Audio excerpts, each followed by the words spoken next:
Hard नहीं दिए sir, लगेगा। थोड़ा सा पीछे चलेगा, सबका आ जाइए। नहीं नहीं सबका ले। अरे कहाँ जिला कार्यकारिणी की आयोजित इस बैठक में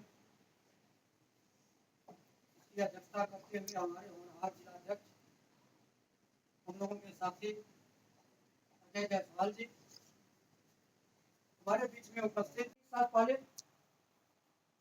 कि अगर पंचायत के कार्यकाल में अपने कार्यकाल में किसी प्रधान की, किसी बीडीसी की, जिला पंचायत सदस्य की, किसी ग्राम पंचायत मेंबर का देहांत हो जाता है तो प्रधान को 10 लाख रुपए, जिला पंचायत सदस्य को 10 लाख रुपए, 5 लाख रुपए, चेयरमैन को 10 लाख रुपए, बीडीसी को 3 लाख रुपए, ग्राम पंचायत सदस्य को भी 2 लाख रुपया।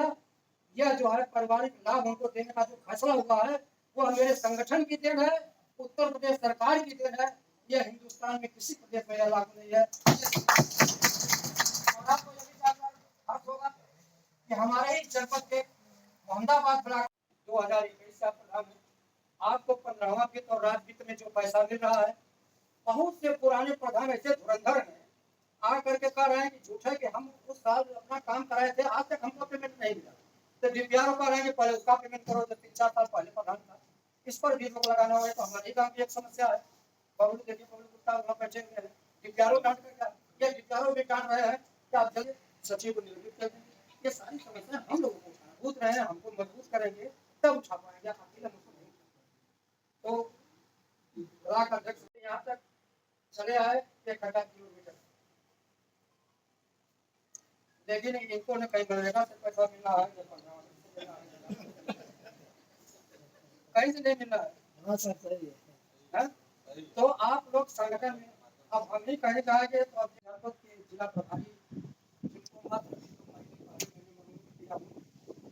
धन्यवाद देना चाहता हूँ काशीनाथ यादव जी। इस हमारे प्रमुख महासचिव ब्रजेश सिंह बागी जी, जिनके नाम से ही आप जान जाएंगे, ब्रजेश सिंह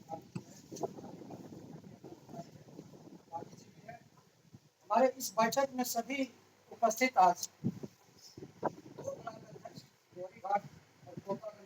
इस बात को भी थोड़ा हम लोग हाईलाइट कर रहे हैं। शौचालय बनाने में 3 लाख, 4 लाख, 5 लाख खर्च हुए थे। पिछले 4 साल में रख रखाव में 5 लाख खर्च हो गए। हर साल 1 लाख रुपए, क्या मतलब रहेगा इसका? सफाई कर्मचारियों का वेतन आप लोग साइन करते हैं नहीं करते? ऐसा तो विचलन तो नहीं है बिना आपके साइन को कर दो। अभी हमने 3 बातें कही है कि समस्त लोग जितने भी सफाई कर्मी हैं इनका ड्रेस कोड लागू करें।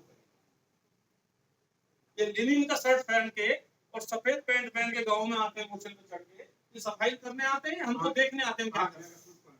तो इनका ड्रेस कोड लागू करने की हम लोग बात कर रहे हैं। और सभी की डिजिटल हाजिरी पंचायत भवन पर रोज होगी, उसके बाद ही वेतन दिया जाए। ये 3-4 मुद्दे हैं जो कितने लोगों ने पढ़ा, ईमानदारी से हाथ उठा कर बताना।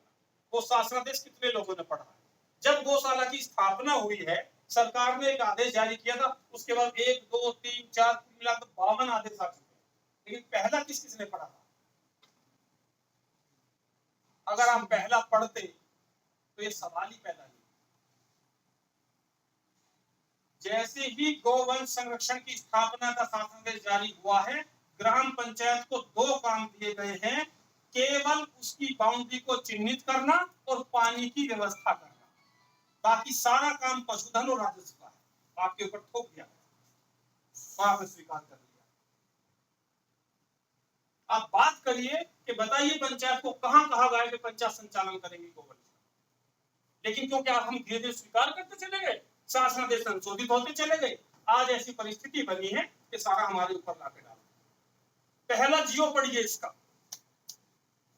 पहले जियो में केवल 2 काम पंचायत को सौंपे गए थे, जगह को चिन्हित करेंगे, उसके बाउंड्री बनाएंगे, चाहे बाड़वार से बनाए चाहे दीवार से बनाए, और वहां पानी की व्यवस्था करेंगे। बाकी सारा काम पशुधन विभाग और राजस्व विभाग करेगा।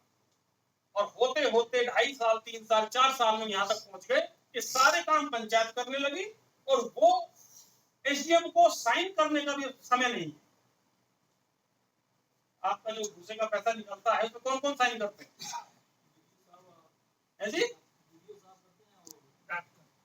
डॉक्टर करते हैं, और कौन करता है? प्रधान हमारे कार्यक्रम के मुख्य अतिथि श्री ललित शर्मा जी आए हुए थे, जो जिला पंचायत के सभागार में कार्यक्रम हुआ। हमारे जिला कार्यकारिणी के लोग, ब्लॉक कार्यकारिणी के लोग, सभी लोग इकट्ठा थे। क्योंकि 3 तारीख को डीपीआरओ महोदय के यहाँ से हमें लेटर मिला है, 3 तारीख को एक प्रशासन के लोगों के साथ एक मीटिंग होनी है प्रधान संगठन की, उसी के संदर्भ में आज हम लोग मीटिंग रखे। क्या समस्याएं थी कि अब बैठक करनी पड़ रही है? समस्या तो बहुत है, लेकिन अधिकारी मनमानी कर रहे हैं। ये सब चीज़ों को लेकर के हमारे प्रदेश अध्यक्ष महोदय ने शासन स्तर पर बात किया हुआ है, तो वहाँ से ही एक लेटर पत्र जारी हुआ है जो हर जिले में होना है। तो हमारे यहाँ भी लेटर डीपीआरओ महोदय के माध्यम से मिला हुआ था और उस 3 तारीख को कलेक्ट्रेट के सभागार में 11 बजे मीटिंग बुलाया। देखा जाए तो इस समय प्रधानों का उत्पीड़न किया जा रहा है, चाहे ब्लॉक से हो चाहे मुख्यालय से हो, उसका भुक्तभोगी प्रधान होता है। देखिए ऐसा कुछ है नहीं, लेकिन प्रधान जी लोग थोड़ा सा मतलब टाइट नहीं हो पाते हैं ना, तो उत्पीड़न हम एक जनप्रतिनिधि, हमारा उत्पीड़न कैसे संभव हो सकता है? वो कर्मचारी हैं, उनका उत्पीड़न हो सकता है, हमारा नहीं। लेकिन रहा सवाल कि थोड़ा सा अभी लोग इस चीज़ के बारे में, अपने नियमावली के बारे में जानकारी नहीं रखते हैं, इसलिए जो भी दिक्कतें आ रही हैं। गोविंद जी का मामला आ रहा है, उनका कई महीनों से जांच चल रही है और वो बेचारों को परेशान कर रहा है। डोरीपुर का मामला संज्ञान में है, हमारे प्रदेश अध्यक्ष जी के भी संज्ञान में बात गई है और इस संदर्भ में हम बात करेंगे जिलाधिकारी महोदय से। 3 तारीख को हमारी मीटिंग है, हम इस बात को रखेंगे उनके सामने। और क्या समस्याएं थी प्रधान लोगों की, थोड़ा इस पर बताएं। आज राष्ट्रीय पंचायती राज ग्राम प्रधान संगठन जनपद इकाई मऊ की ये बैठक रखी गई थी। इसे पंचायतों के समक्ष जो समस्याएं आ रही हैं उनको संकलित किया गया है। 3 अक्टूबर को माननीय जिलाधिकारी के साथ प्रधान संगठन की बैठक प्रस्तावित है, जिसमें ब्लॉक कार्यकारिणी के सदस्य, जिला कार्यकारिणी के सदस्य प्रतिभाग करेंगे। जो भी समस्याएं पंचायतों की आज चिन्हित हुई हैं वो जिलाधिकारी महोदय, कप्तान महोदय और मुख्य विकास अधिकारी महोदय के समक्ष रखा जाएगा। अगर देखा जाए तो प्रधानों की बार बार जांच होती है, उससे लोग परेशान रहते हैं, इसके लिए आपका संगठन क्या करेगा? देखिए, प्रधानों की जांच के लिए स्पष्ट नियमावली है। जिलाधिकारी महोदय को अनुरोध करेंगे कि जांच नियमावली के विपरीत किसी भी पंचायत की जांच ना हो। अगर ऐसा जिलाधिकारी सुनिश्चित कर लेंगे तो कोई भी अनावश्यक जांच पंचायतों की नहीं हो पाएगी। गौशाला पे बात कर रहे थे कि हर बातें प्रधान लोगों के ऊपर लागू कर दी जाती है, लेकिन आपने कहा कि केवल पानी और बाउंड्री की ही प्रधान का दायित्व है, तो अगला दायित्व किसका है? देखिए, अगला दायित्व राजस्व विभाग का है। राजस्व विभाग ही धन आवंटित करता है। पशुधन विभाग का है, पशुओं के स्वास्थ्य की दृष्टि से। पंचायतों में कोई एक्सपर्ट नहीं है। यदि गायें बीमार पड़ जाती तो पंचायतें क्या करेंगी? पशु बीमार होता है तो क्या करेंगी? ये सबका दायित्व निर्धारित है। लेकिन क्योंकि पंचायतें एक ऐसी संस्था के रूप में विकसित हुई हैं कि जो काम कोई नहीं कर पाता वो पंचायतें आसानी से कर ले जाती हैं। पंचायतों में क्षमता, ये हिम्मत है। अब समय आ गया है कि सरकार पंचायतों को सारे काम गांव के सौंप दे। अब इन एजेंसियों के कामों को बंद करे, चाहे पेयजल देना हो, हैंडपंप ठीक करना हो, पशुधन रखने हो, नाली खंजा बनाना हो, गांव में वृक्षारोपण करना हो, लोगों को रोजगार देना हो। ये सारे काम पंचायतों को सौंपे। और जो सपना देखा गया था 73वें संविधान संशोधन के बाद कि वो दिन आएगा जब पंचायतें एक सरकार की तरह से चलेंगी, हम चाहते हैं कि पंचायतों को सब काम दें, उनके कर्मी दें और धन दें। हम सबसे अच्छा काम अपनी पंचायतों को एक अच्छी और विकसित पंचायत बनाकर दिखाएंगे। ग्राम प्रधानों का आरोप लगता रहा है कि हमेशा वीडियो के द्वारा उनका उत्पीड़न किया जाता है, तो इस पर क्या करना? देखिए, उत्पीड़न सामने वाला तब तक करता है जब तक हम सह लेते हैं। हमारे प्रधान अभी सह जाते हैं और कह नहीं पाते। जिस दिन प्रधान सहेंगे नहीं और कहना शुरू करेंगे, उत्पीड़न अपने आप बंद हो जाएगा। संगठन इस पर कब खड़ा होगा? संगठन खड़ा है। अगर संगठन खड़ा होता तो ये उत्पीड़न नहीं होता। ये कह सकते हो कि किसी विकास खंड की समस्या हो सकती है, जनपद की समस्या हो सकती है। इस पे सामूहिक रूप से हम सरकार के साथ बात करेंगे। ऐसा उत्पीड़न का समय ना आए, पंचायतों को वो दिन देखना ना पड़े प्रधानों को कि उनका कोई उत्पीड़न कर पाए। आपने अभी ये कहा कि 1000 और 1500 से नीचे की आबादी वाला, ये क्या है सर? ये हाँ, देखिए, ग्राम पंचायतों को 2 तरह का धन मिलता है, एक राज्य वित्त है और एक 15 वित्त है।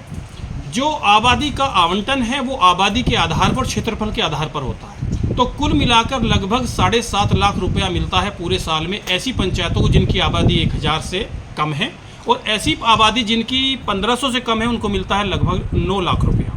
और हमारी ग्राम पंचायतों में प्रत्येक ग्राम पंचायत में 11 लाख रुपए के खर्चे हैं। तो अगर मिलेगा 9 लाख और खर्च 11 लाख करने पड़ेंगे तो कैसे होगा? कहीं ना कहीं तो कुछ दिक्कत होगी।